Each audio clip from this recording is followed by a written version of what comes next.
Bonjour et bienvenue à cette nouvelle édition de Midi au Caire. Amorçons notre rencontre avec cette nouvelle concernant les membres de la délégation représentant le sud libyen qui ont examiné lors d'une réunion les moyens de parvenir à une solution à la crise qui secouait ce pays. Cette délégation arrivée lundi soir au Caire comprend 75 personnalités représentant les chefs de tribus du sud libyen. La réunion de cette délégation au Caire a porté sur les revendications du sud libyen, les moyens de relancer la vie politique, de préserver l'unité et la sécurité du pays et de rejeter les interventions étrangères. L'Égypte, qui abrite ces réunions pour 3 jours, a réitéré qu'elle allait œuvrer en vue de parvenir à des compréhensions et une solution à la crise libyenne. L'Égypte a ajouté qu'elle allait présenter toutes sortes de soutien au sud libyen, indiquant qu'elle adoptait la même position à l'égard de toutes les parties.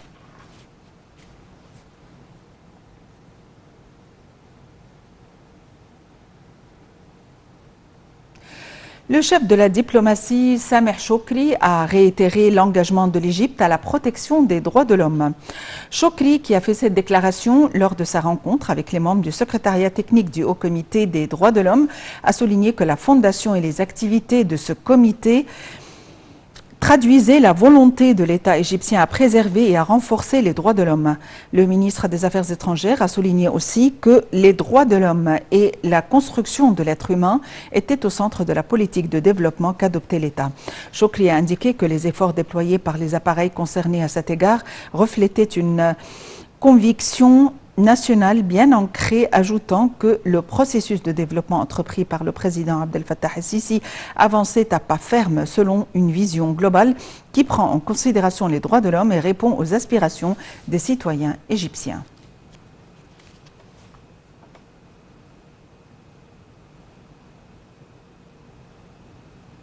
L'Assemblée générale des Nations unies a adopté à l'unanimité une résolution proposée par l'Égypte et les Émirats arabes unis stipulant la proclamation du 4 février, journée internationale de la fraternité humaine. Plus d'informations dans ce compte rendu.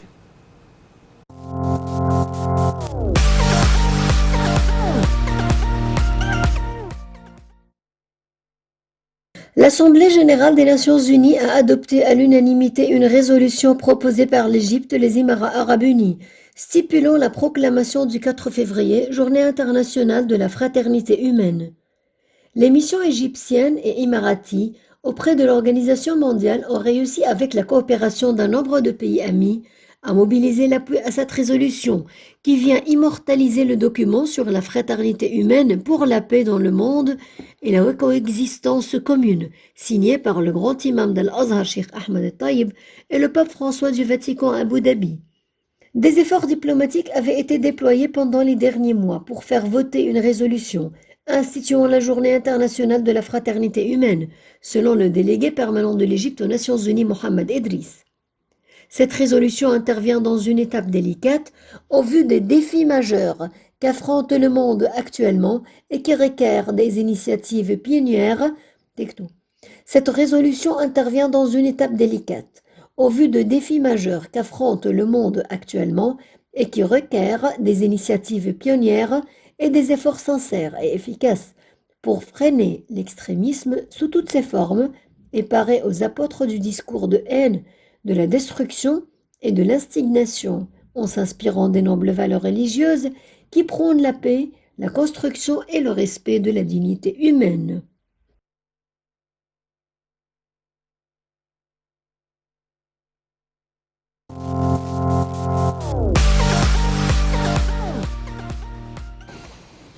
Le ministère de la Santé a annoncé 788 nouveaux cas testés positifs de la Covid-19 et le décès de 37 personnes mardi.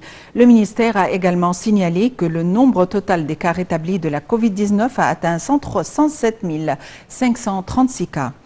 Selon le communiqué, le ministère applique toujours les mesures de protection et de prévention nécessaires pour enrayer la propagation du nouveau coronavirus dans les divers gouvernorats de la République. Entre-temps, la ministre de la Santé, Dr Hala Zaïd, a mis l'accent sur la nécessité d'appliquer les nouveaux protocoles de diagnostic et de traitement du coronavirus. Et au cours d'une réunion avec le comité scientifique de la lutte contre le coronavirus, la ministre de la Santé a ordonné les membres du comité afin de surveiller les hôpitaux périodiquement, poursuivre l'application des protocoles et coordination avec les directeurs et les secrétaires du ministère de divers gouvernorats.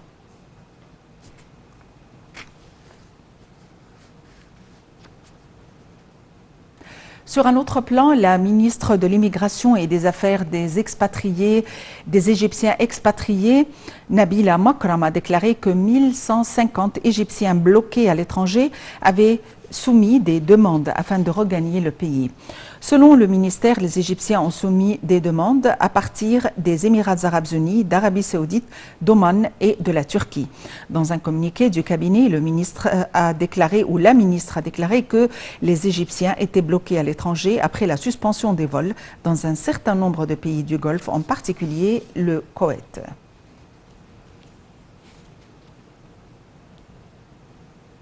Le ministère de la Coopération internationale obtient 1417 milliards de dollars de financement du développement en 2020 pour le logement et la gestion des eaux usées. Plus d'informations dans ce compte rendu.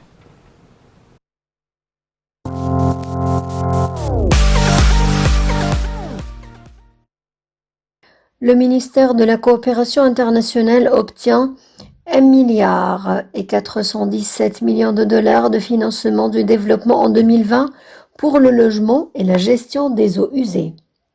La ministre de la Coopération internationale, Dr Rania Al-Mashat, a annoncé lors du lancement du rapport annuel 2020 que le ministère avait réussi à obtenir un financement de développement d'une valeur de 1 milliard 417 millions de dollars en 2020 pour la gestion du logement et des eaux usées du Fonds arabe pour le développement économique et social, de la Banque mondiale, du Fonds koweïtien pour le développement économique arabe et de la BAD, de la BIRD et de l'Allemagne.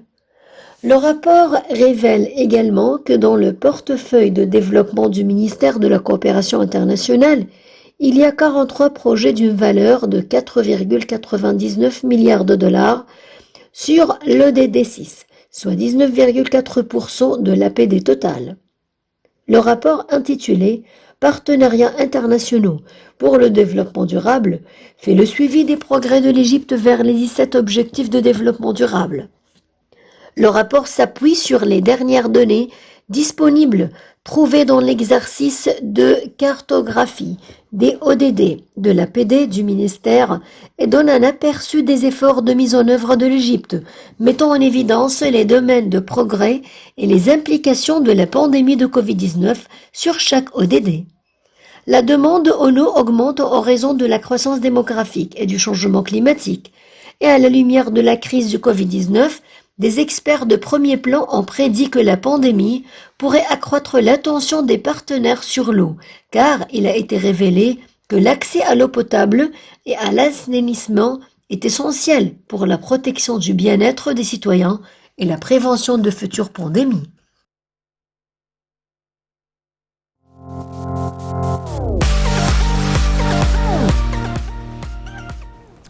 Et pour nous donner davantage d'éclaircissements, nous avons le plaisir d'avoir en ligne Dr Passant Fahmi, experte en économie. Dr Passant Fahmi, bonjour et bienvenue avec nous. Bonjour madame, merci beaucoup. L'État a 17 objectifs quant au développement et l'État travaille sur plus de 40 projets. Et dans ce sens, le ministère de la Coopération internationale a obtenu 1417 milliards de dollars de financement de développement en 2020 concernant le logement et la gestion des eaux usées. À votre avis, quelle est la taille et l'importance de ces deux projets, le logement et l'assainissement de l'eau usée? À mon avis personnel, ça c'est un des projets les plus importants qu'on a commencé à travailler dessus il y a plus que 5 ans. Monsieur le Président avait ce projet-là sur sa liste en priorité. Parce que le pays égyptien, les 27 gouvernorats, ont été laissés pour plus que, je peux faire des décades, 60 70 ans. Rien n'a été fait dans les gouvernorats. C'est-à-dire, on a concentré sur le Caire, Alexandrie et peut-être Port Saïd, mais le reste du pays a été laissé dans un état, je ne veux pas dire désastreux. Il n'y a pas, les services principaux d'infrastructure n'existaient pas, l'eau, l'électricité, bien sûr la technologie, le logement, les écoles, la culture, tout ce que vous voulez. Alors là, on est en train de reconstruire le pays, surtout dans ces gouvernorats. On a fait bien sûr du travail sur l'Égypte, sur le Caire et Alexandrie, mais le reste du pays a besoin d'un travail très compliqué. Et Monsieur le Président a donné ses ordres qu'on va commencer tout de suite à travailler sur les gouvernorats et construire des maisons, c'est-à-dire le projet de logement pour la classe modeste et la classe moins que modeste dans tout le pays. Bien sûr, ça va demander beaucoup d'argent et c'est pour cela que Madame la ministre a fait son devoir et elle a préparé un montant qui n'est pas mal du tout. Ce qui est très important aussi à propos de ce montant-là, c'est pas seulement le développement du logement et des services principaux, mais aussi que tous ceux qui vont travailler dans ces projets-là sont des Égyptiens, c'est-à-dire ça va créer du travail, que ce soit les employés, les ingénieurs, les compagnies, tout, ce sont des Égyptiens. Alors durant Corona, ça va vraiment aider à élever le niveau de vie, diminuer le taux de chômage, élever le GDP. C'est-à-dire nous allons voir beaucoup de résultats très positifs sur tous les domaines de l'économie. Alors, je devais saluer ce grand projet-là. Et Inch'Allah, ça va être bien vu parce que aussi les Égyptiens, à cause de ce qui s'est passé, ont laissé leur gouvernorat et tout le monde vise vers le Caire et Alexandrie et Port Saïd. Ça a créé beaucoup de problèmes d'instabilité, de chômage, de crime. Alors oui, ça c'est un projet très important et espérons que ça se termine bien, c'est-à-dire qu'on commence tout de suite, comme Monsieur le Président a donné ses instructions, et que ça continue vite, surtout pour créer du travail pour les jeunes. Nous avons 50% de la population égyptienne sont des jeunes. Ils doivent travailler. Et quand on travaille sur l'infrastructure et la construction, ça développe 80, je répète, 80 industries en parallèle. Alors oui, ça c'est un projet extrêmement important. Concernant ces projets, l'Égypte travaille sur plus de 43 projets et a 17 objectifs. On aimerait en savoir plus sur ces objectifs. L'objectif principal, c'est d'avoir un pays stable, un niveau de vie acceptable pour toutes les classes de la société. Et ces projets-là se partagent premièrement de très grands projets en agriculture, parce que tout le monde sait que le problème de l'alimentation, ça c'est un problème majeur pour le monde entier. Alors l'agriculture et toutes les industries qui sont basées dessus, c'est-à-dire c'est pas question de cultiver la terre. Et par exemple, quand on parle agriculture du coton, il y a d'industries basées dessus. Élevage, industrie basée dessus, etc.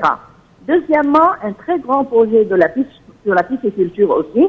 Il y a des décades aussi qu'on importait le poisson de tout le monde entier et de très mauvaise qualité. Maintenant, on a de très grands projets sur le niveau de la pisciculture. Le troisième plan aussi, c'est le développement de l'infrastructure. Tous les domaines de l'infrastructure, c'est-à-dire que ça soit non seulement les routes et les chemins de fer, mais il y a aussi le gaz, le pétrole. Quatrièmement, un projet qui est très important aussi, tout le monde sait que la température de la Terre s'élève. Et ça crée beaucoup de problèmes, le changement de climat. Alors, on a un très grand projet aussi pour, comme on appelle, ajuster les usines qu'on a en Égypte pour que le dégagement de gaz n'ait pas des résultats négatifs sur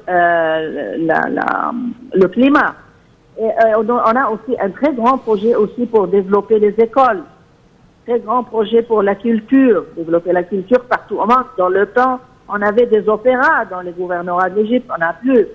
Il y a aussi le problème le projet de développer l'éducation.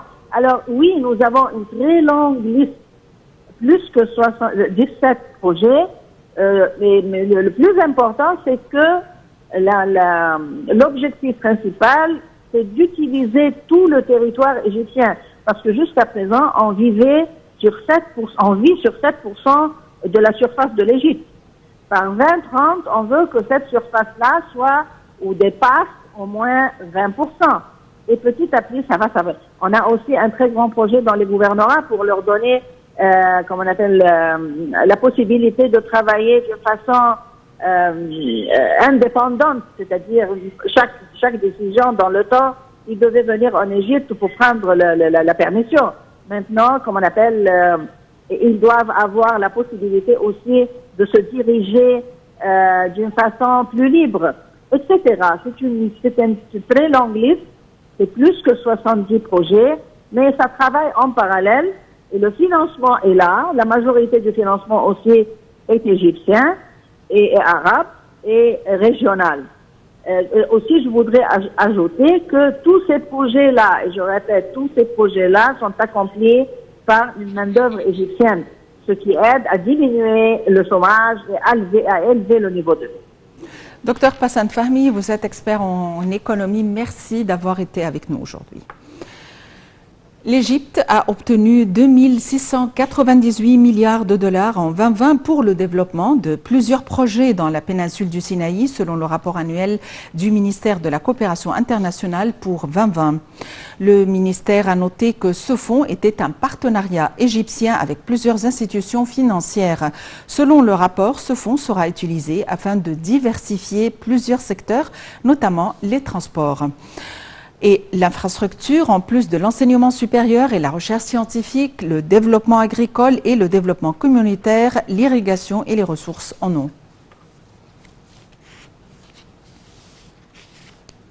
Les échanges commerciaux entre l'Égypte et la Zambie ont atteint 250 millions de dollars en 2019, selon la ministre du Commerce et de l'Industrie, Nevin Gema.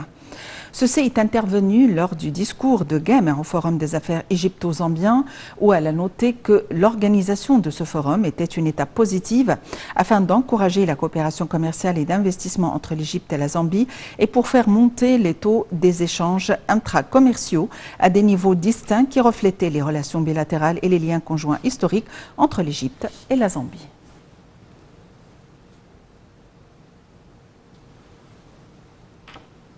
Fin de cette édition quotidienne de Midi au Caire. Merci de l'avoir suivi. À la prochaine.